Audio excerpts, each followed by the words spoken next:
Continuação do relato com mais detalhes, provas, vitórias e fé. O peso da prova e a decisão de ficar firme. Quando o irmão Carlos, vamos chamá-lo assim para que você possa se identificar, recebeu a notícia de que seria demitido, não foi apenas o emprego que se foi. Foi como se o chão tivesse sumido debaixo de seus pés. Ele tinha 38 anos, esposa e 2 filhos pequenos. O aluguel estava atrasado em 2 meses, as contas de luz e água vinham com avisos de corte, e o supermercado já não aceitava mais fiado. Sua esposa, Marta, uma mulher de oração, tentava esconder as lágrimas, mas ele via o desespero nos olhos dela quando pensava que ele não estava olhando. Naquela noite, depois de colocar as crianças para dormir, Carlos sentou-se à mesa da cozinha, com as mãos tremendo. Abriu a Bíblia, mas as letras pareciam dançar diante de seus olhos. Senhor, o que eu vou fazer? Foi tudo que conseguiu murmurar. Não eram palavras bonitas, nem uma oração elaborada. Era o clamor de um homem que não tinha mais para onde correr. Ele se lembrou das palavras do cooperador João, um homem simples, mas cheio de fé que sempre dizia: Deus não nos promete uma vida sem provas, mas promete estar conosco nelas. Naquele momento, Carlos não via saída. Mas algo dentro dele, talvez o Espírito Santo, o fez pegar o envelope da oferta que havia separado no domingo anterior. Era pouco, muito pouco, mas ele decidiu: vou levar amanhã. Mesmo assim, a oferta que parecia impossível. No domingo seguinte, Carlos entrou na igreja com o coração pesado. Enquanto os irmãos cantavam, confia no Senhor de todo o teu coração, ele lutava para segurar as lágrimas. Quando chegou a hora da oferta, hesitou. Será que Deus vai entender se eu guardar isso para o leite das crianças? Pensou. Mas então se lembrou de Elias e a viúva de Sarepta, Reis 17. A mulher deu o último punhado de farinha, e Deus multiplicou. Com as mãos trêmulas colocou o envelope no cesto. Não era muito, mas era tudo o que tinha. Naquele mesmo culto, o cooperador João se aproximou dele após a reunião. Irmão Carlos, o senhor tem um minutinho? Claro, cooperador. Respondeu, já imaginando que seria mais uma palavra de ânimo. Mas João o levou para um canto e, com um sorriso tranquilo, colocou algo em suas mãos. Isto é do Senhor para você. Não é meu, é dele. Era um envelope com o valor exato do aluguel atrasado. Dentro um bilhete, confie. Ele nunca falha. Carlos não conseguiu segurar as lágrimas. Não era um milagre espetacular, não havia trombetas nem vozes do céu. Era Deus agindo através de um irmão, de uma forma simples, mas perfeitamente no tempo certo. A batalha pela saúde e a fé que não cede. Mas as provas não terminaram ali. Alguns meses depois, Marta começou a sentir dores fortes no abdômen. Os exames revelaram um tumor no ovário. O médico foi direto. É preciso operar com urgência. Mas há riscos. Naquela noite, Carlos e Marta se ajoelharam ao lado da cama. Não havia mais forças para palavras bonitas. Só lágrimas e um grito de socorro a Deus. Os irmãos da igreja se uniram em oração. Não foi uma campanha barulhenta, com jeitos teatrais. Foi silencioso, persistente. Todas as noites, após os cultos, um grupo se reunia na casa deles para orar. Alguns jejuavam. Outros simplesmente ficavam em silêncio, confiantemente esperando em Deus. A cirurgia foi marcada. O médico, que não era crente, olhou para Carlos antes da anestesia e disse: eu vou fazer o meu melhor. O resto está nas mãos de Deus. E foi exatamente isso que aconteceu. Quando Marta acordou, o médico estava visivelmente abalado. Eu não entendo, disse ele mostrando os exames. O tumor estava lá. Mas quando abrimos, ele tinha sumido. Não havia nada. Nem cicatriz. Carlos e Marta sabiam. Não precisavam de explicações médicas. Deus havia ouvido o jovem afastado e a obra que Deus começou. Mas Deus não parou por aí. Um dia, enquanto Carlos ajudava na limpeza do templo, sim, mesmo depois de tudo, ele continuou servindo. Um jovem chamado Rafael entrou na igreja. Era filho de um irmão que havia se afastado anos antes. Vestia roupas rasgadas, cheirava álcool e tinha os olhos vermelhos. O que você quer aqui? Perguntou um dos irmãos com certo receio. Rafael olhou ao redor, desorientado. Não sei. Só precisava de um lugar. Carlos se aproximou. Não com palavras de julgamento, mas com um copo de água e um banco para sentar. Fique à vontade, meu irmão. Se quiser conversar, estou aqui. Aquilo foi o início de uma restauração. Rafael começou a frequentar os cultos. Não falava muito, mas ouvia. Até que uma noite, após uma pregação sobre o perdão dos pecados, ele se levantou tremendo e pediu: eu quero ser batizado. Quero uma nova vida.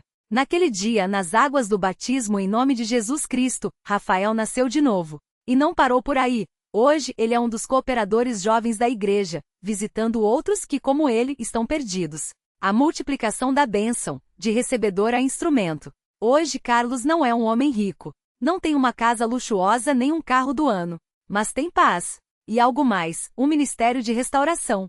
Ele e Marta agora abrem as portas de sua casa para famílias em crise. Não com palavras vazias, mas com testemunhos reais. Se Deus fez por nós que éramos ninguém, Ele pode fazer por vocês também. Eles não pregam, vivem, ajudam jovens como Rafael a se reerguerem. Levam cestas básicas para irmãos desempregados, sempre com um versículo escrito à mão.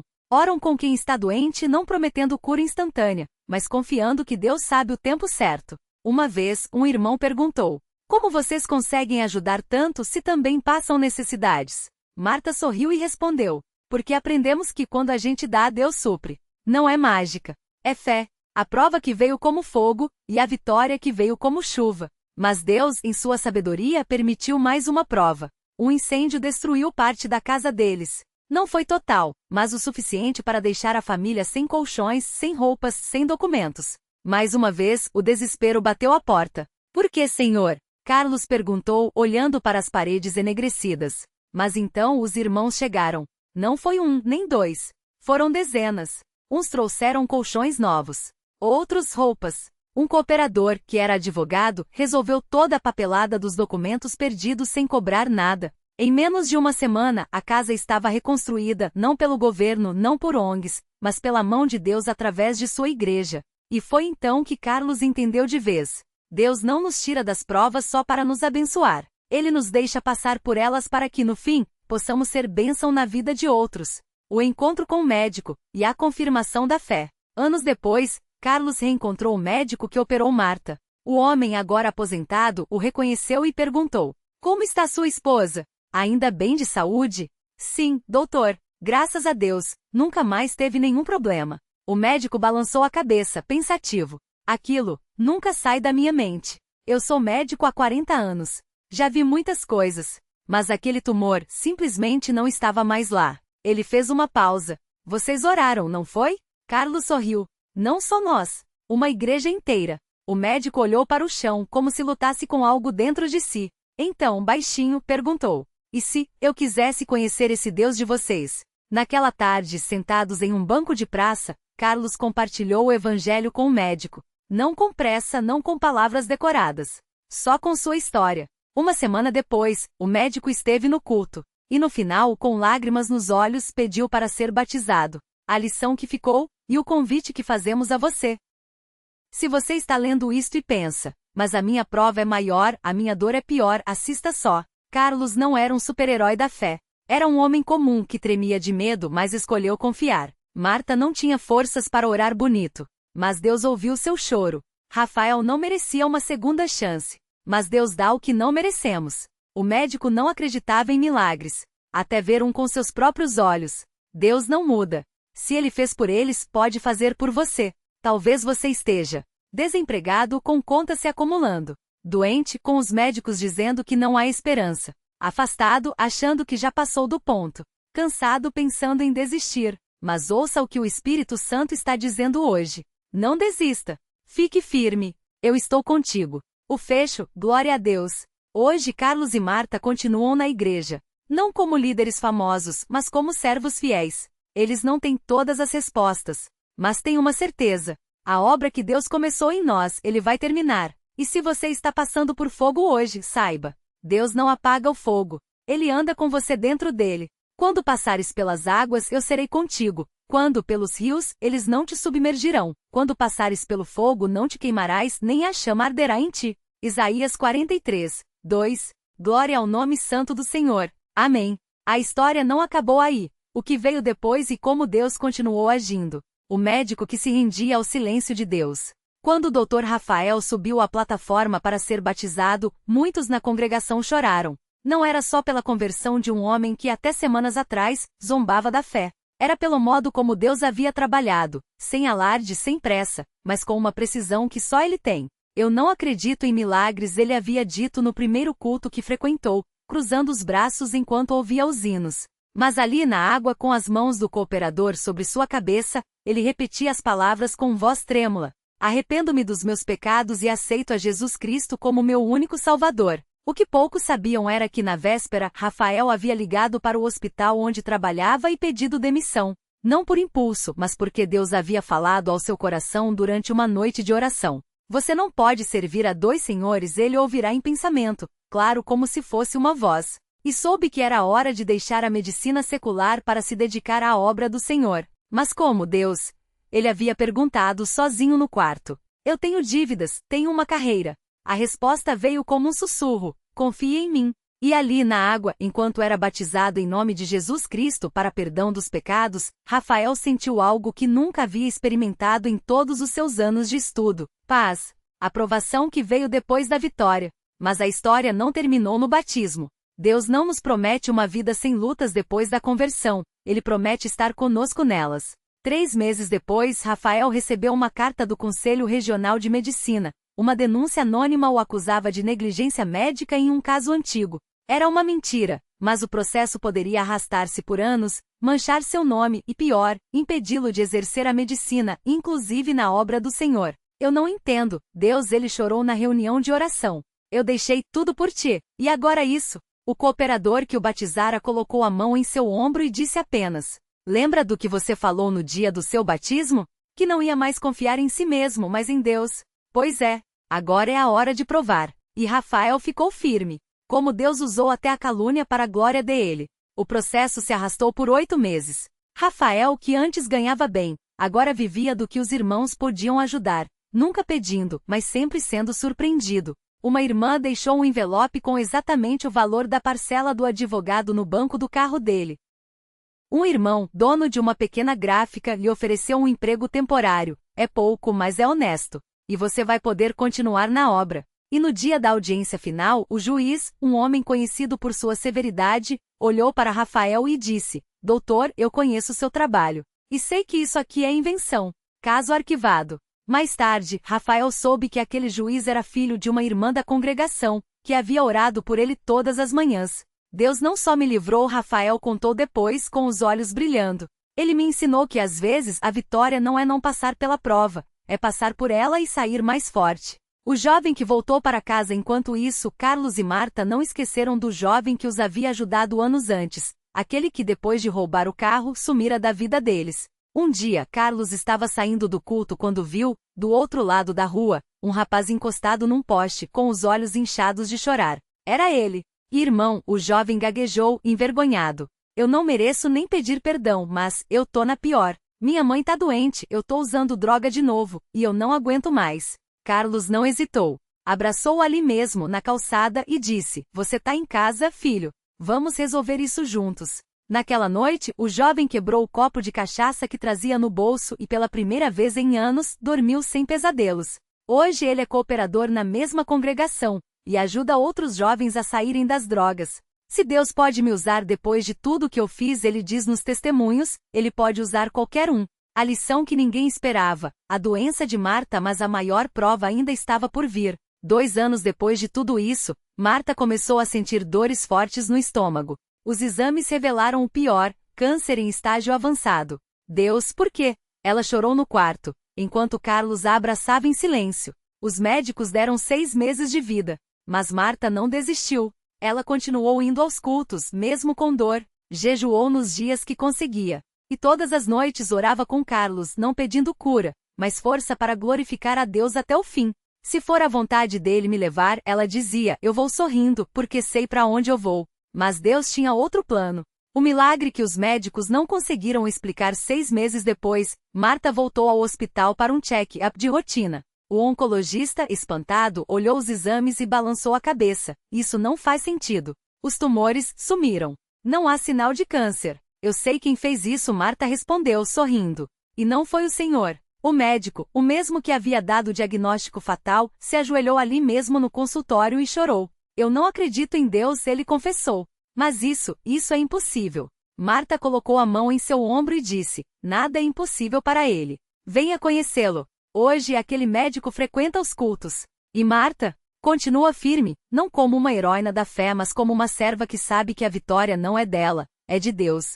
O que aprendemos com tudo isso? Se você está lendo isto e pensa, Mas a minha prova é diferente, eu já orei e nada mudou, Deus parece não me ouvir, ouça bem. 1.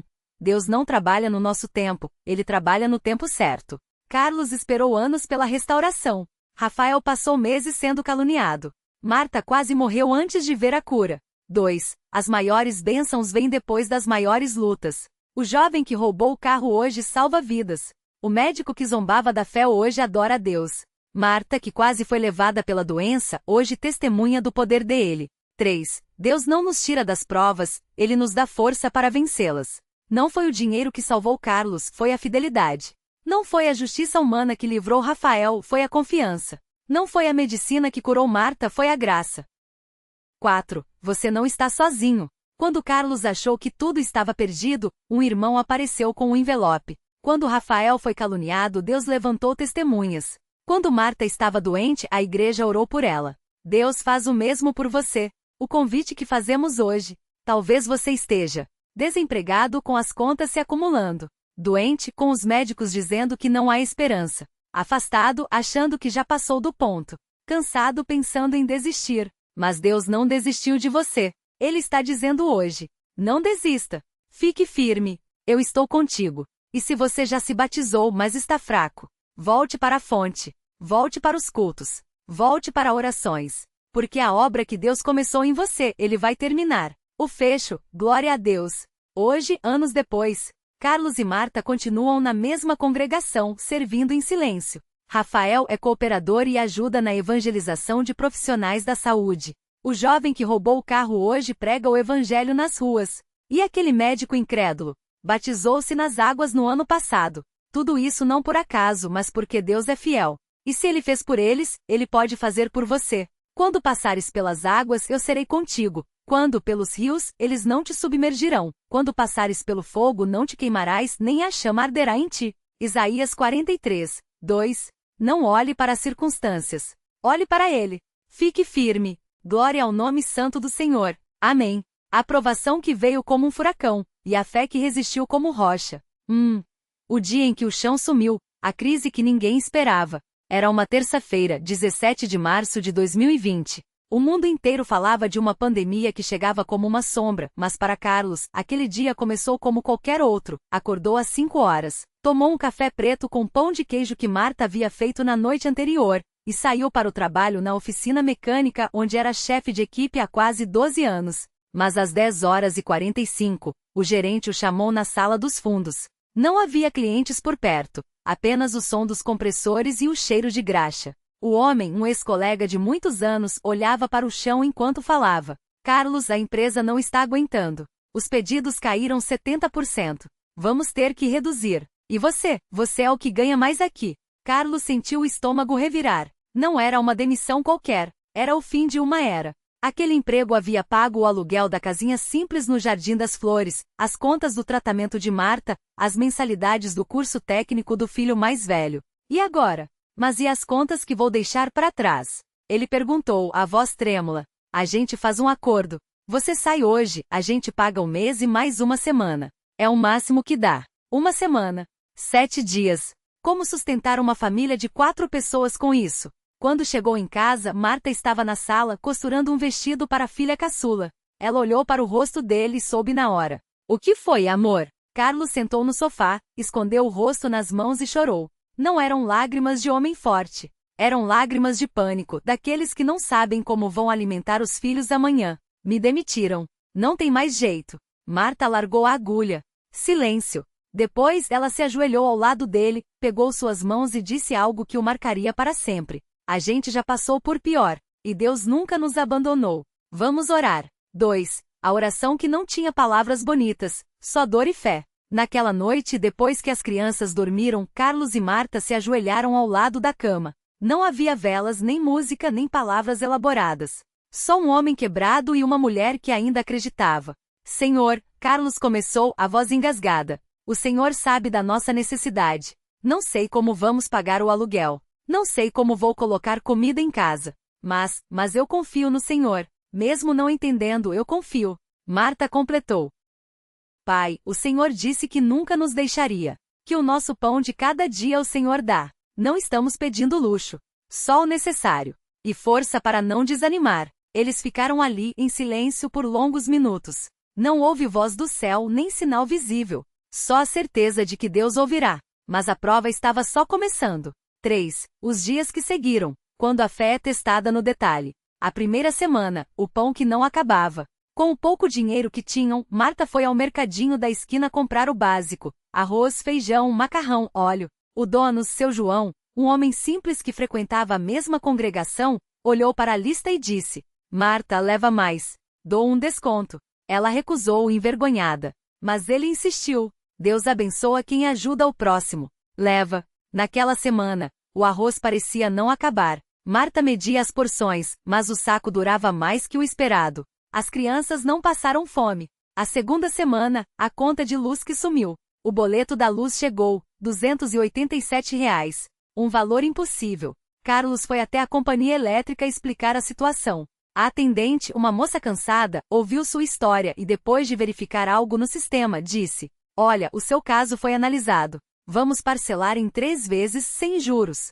E essa primeira você paga só daqui a 30 dias. Carlos saiu de lá com os olhos cheios d'água. Não era um milagre espetacular. Era Deus agindo nos detalhes. A terceira semana, o telefone que tocou na hora certa. Carlos havia enviado currículos para todas as oficinas da região. Nada. Até que, numa quarta-feira à tarde, o celular tocou. Era Donaldo, um antigo colega de trabalho que agora tinha uma pequena oficina. Carlos, ouvi falar que você tá desempregado. Tô precisando de um mecânico bom para um serviço urgente. É só por hoje, mas se der certo, a gente conversa. Era um bico, mas era uma porta se abrindo. Ele trabalhou das 8 horas da manhã até as 10 da noite. No final, Donaldo pagou R$ 350, mais que o dobro do combinado. Você é bom demais, irmão. Se quiser, vem amanhã de novo. Aqueles R$ 350 pagaram o gás, o leite das crianças e o remédio de Marta. 4. O envelope que chegou sem explicação. No domingo seguinte, Carlos e Marta foram ao culto como sempre. Ele estava exausto, mas firme. Não faltaria à casa de Deus, não importava o quanto doía. No final da reunião, enquanto os irmãos se cumprimentavam, irmão Paulo, um cooperador idoso, se aproximou. Carlos, o Senhor me colocou no coração uma coisa para te entregar. Ele estendeu um envelope branco sem remetente. Não é de mim, é de Deus. Dentro havia R$ 1.200 em notas de R$ 50 e um bilhete. O meu Deus suprirá todas as vossas necessidades. Filipenses 4:19. Fique firme. Carlos tremeu. Aquela era exatamente a quantia do aluguel atrasado e das compras do mês. Marta abraçou o marido e sussurrou: Viu? Deus não esquece de nós. 5. Aprovação que veio disfarçada de oportunidade. 2 semanas depois, Donaldo ofereceu a Carlos um contrato temporário na oficina. Não era CLT, não tinha benefícios, mas era um emprego. É só por 3 meses, mas se a coisa melhorar, a gente vê. Carlos aceitou. Trabalhava de segunda a sábado, das 7 horas às 19 horas. Chegava em casa esgotado, mas agradecido. Até que no final do 2º mês, Donaldo chamou. Carlos, eu tô com um problema. Meu sócio quer vender a oficina. Eu não tenho como comprar sozinho. Mas se você entrar comigo, a gente pode tocar isso juntos. Era uma oportunidade que nunca sonhou. Mas eu não tenho dinheiro, Donaldo. Eu tenho um pouco guardado. E conheço um irmão na igreja que empresta a juros baixos para quem é sério. A gente pode tentar. Carlos orou. Consultou Marta. E decidiu. Vamos. Hoje, 2 anos depois, Carlos é sócio de uma oficina mecânica que emprega 5 pessoas, incluindo 2 irmãos da congregação que estavam desempregados. 6. A doença que veio para fortalecer, não para destruir. Mas a história não termina aqui. Em janeiro de 2022, Marta começou a sentir dores fortes no abdômen. Os exames revelaram um tumor no ovário. É maligno, disse o médico, com a frialdade de quem já deu muitas más notícias. Vamos ter que operar. E depois, quimioterapia. Carlos sentiu o mundo desabar de novo. Mas dessa vez, a fé deles já era diferente. Eles oraram. A igreja orou. Os cooperadores fizeram jejum. Na véspera da cirurgia, o médico, um homem cético que nunca havia entrado numa igreja, olhou para Marta e disse: Olha, eu não sei em que você acredita, mas se tiver alguém lá em cima ouvindo, peça para ele me ajudar a fazer um bom trabalho. A operação durou 4 horas. Quando Marta acordou, o médico estava ao lado da cama, com uma expressão que ela nunca vira nele. Eu não entendo. O tumor. Ele estava encapsulado. Conseguimos tirar tudo. e os exames mostram que não teve metástase. É como se ele hesitou, como se alguém tivesse segurado a doença. Marta sorriu. Alguém seguiu o doutor, e esse alguém se chama Jesus. Hoje Marta está curada. O médico? Batizado nas águas em nome de Jesus Cristo para perdão dos pecados. 7. O jovem que roubou o carro e encontrou um pai. Mas Deus não parou por aí. Em maio de 2023, Carlos estava saindo do culto noturno quando viu um rapaz de uns 19 anos tentando arrombar o carro de um irmão. Ei! Gritou Carlos, correndo na direção dele. O jovem congelou. Não tinha arma, só medo e desespero nos olhos. Por favor, irmão, não chama a polícia. Minha mãe tá doente, eu preciso de dinheiro para comprar remédio.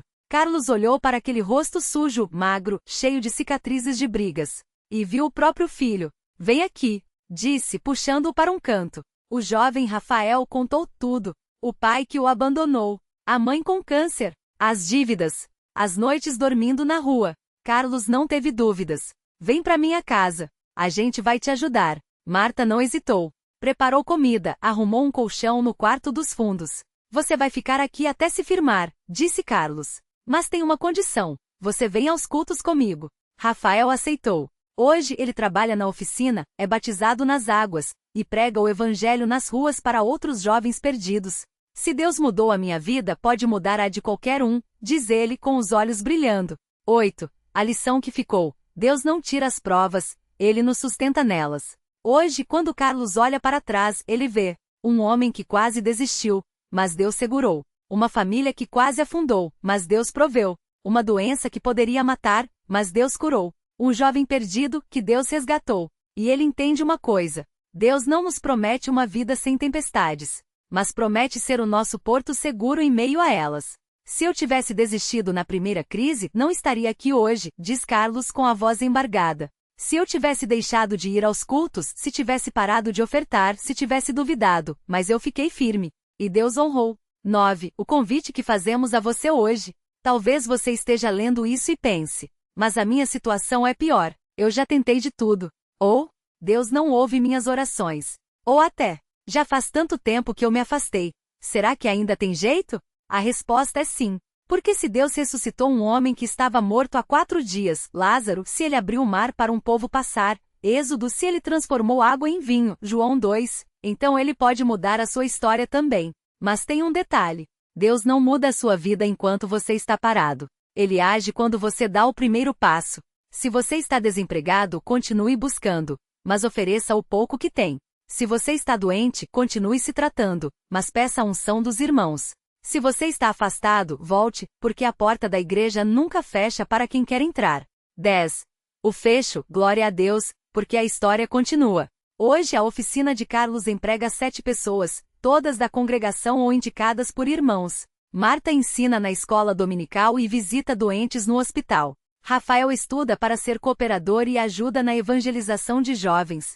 E aquele médico que operou Marta? Hoje ele é batizado no Espírito Santo e fala em línguas. Tudo isso não foi sorte. Não foi coincidência. Foi Deus agindo. Foi fé que não desistiu. Foi obediência que abriu portas. A última palavra: não desista. Fique firme. Se você está passando por uma crise financeira, uma doença, um desespero, uma solidão, olhe para Jesus. Ele não promete que será fácil, mas promete que valerá a pena. Quando passares pelas águas, eu serei contigo. Quando pelos rios, eles não te submergirão. Quando passares pelo fogo, não te queimarás, nem a chama arderá em ti. Isaías 43, 2.